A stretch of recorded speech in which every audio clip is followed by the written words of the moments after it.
Hi, everyone. Thanks for being here. I'm Christina, your holistic health and recovery coach. And today I just wanted to talk a little bit about what do you do once you get sober, right? So I was just speaking with a friend the other day, and she has been working a really long time on her addiction to food. And she said to me she went through this period of time and she sometimes still is triggered and comes back to that thought of like, well, I can't turn to food, so like what do I do?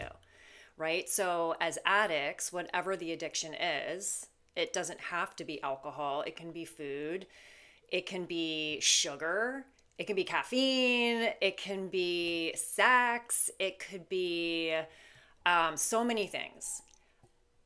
When we are in a recovery from that addiction and we are sober from it, for me, sober is a very big term. It doesn't just apply to the abstinence from alcohol or drugs. For me, sobriety can apply to any addiction that we are free of.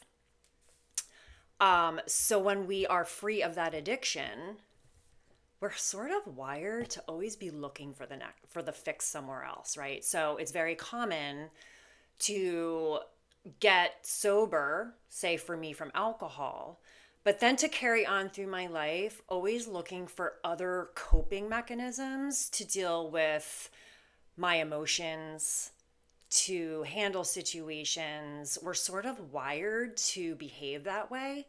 And that's one of the things that I work with my clients on when we create a new blueprint for a lifestyle once they're in recovery so that they are turning to healthy coping mechanisms. So instead of turning to sugar to fill a fix that you're not getting from alcohol, because alcohol is all sugar, and it's very common for a recovering alcoholic to turn to sugar and gain a bunch of weight because they're just sitting home eating a pint of ice cream. So now their addiction is something else.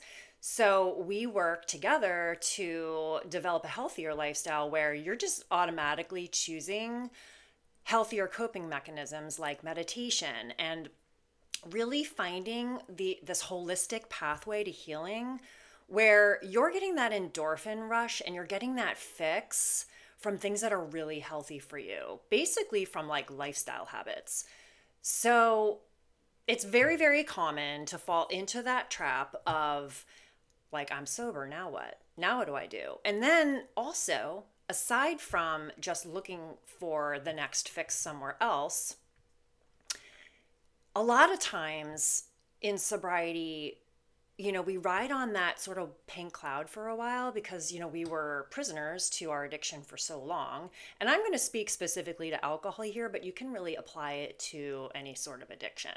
Any sort of addiction that you have is holding you prisoner to something. Like you feel like you're its slave, like you have no control over it. So I'm going to speak to alcohol because that's my experience. I did have experience with the whole, starving myself, but my most recent addiction was with alcohol. And so I rode on a pink cloud for quite a few years. I purposely did not date.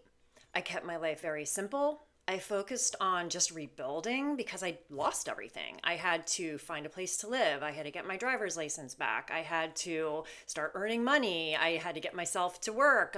My life really was very simple. It was get to work, get to a meeting, and get home and just keep things like really calm and peaceful.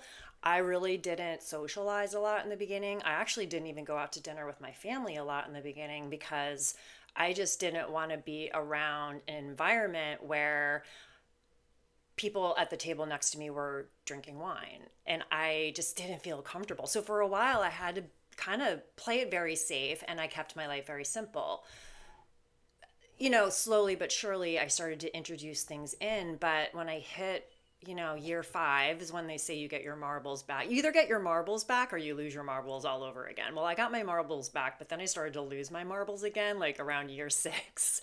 I was in a relationship and I really feel like God put that relationship in my life to shake me up a bit because I was in a place of complacency and I was getting bored and although I had worked my way up in my job, I knew that's not what I wanted. That's not what my purpose was. Like, it wasn't really filling my cup. So nothing in my life was really like filling my cup, so to speak. But I didn't know what would.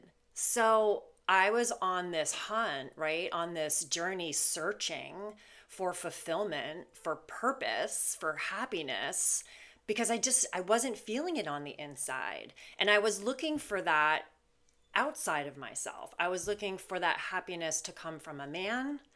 I was looking for that happiness to come from someplace in my job. I was looking for that happiness to come from perhaps from food, because I knew I couldn't turn to alcohol. So I really was on the hunt to just feel better again, right?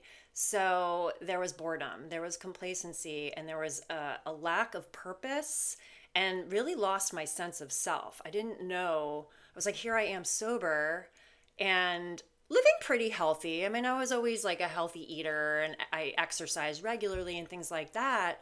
But I just was missing something. Like, I just needed to figure out how to fill my cup. And so I put my focus and attention on that. And there were some things that started to happen in my life that took my attention away from the job I was working and the guy that I was dating. And my mom was diagnosed with Alzheimer's. And so that really sort of shifted things for me. And so, it took a life event like that for me to really get serious about shifting the direction that I was moving in my life. It doesn't always happen that way for everyone, but what I'm telling you is that I don't want to see you sit in a place of complacency in your recovery program, whether it's for alcohol, whether it's for eating, whatever it's for. I don't want to see you sit in this place of complacency, because that's a very dark place to be. The chances of relapse when you're in complacency and boredom and isolation are very high. And I don't want to see other women searching for years like I did to find the answers. I wish that there had been a coach I could have turned to that would have said specifically to me, okay, so you're sober, you go to your 12-step program. That's great for that. You do your work there, you serve other alcoholics there, you stay sober one day at a time there, you work the 12 steps there. But what about the rest of your life? What do you want to do with the rest of your life? What about your life balance? What about your relationships? What about routines? What about self-care? What about traveling? What about the vision for your life? I wish that I would have had a coach who presented these things to me, that said, like, I could help you fill your cup. We can figure it out together so that you just don't feel like every day's Groundhog's Day in recovery. And so there is a whole exciting world once you get sober, once you are in recovery. Your life does not stop.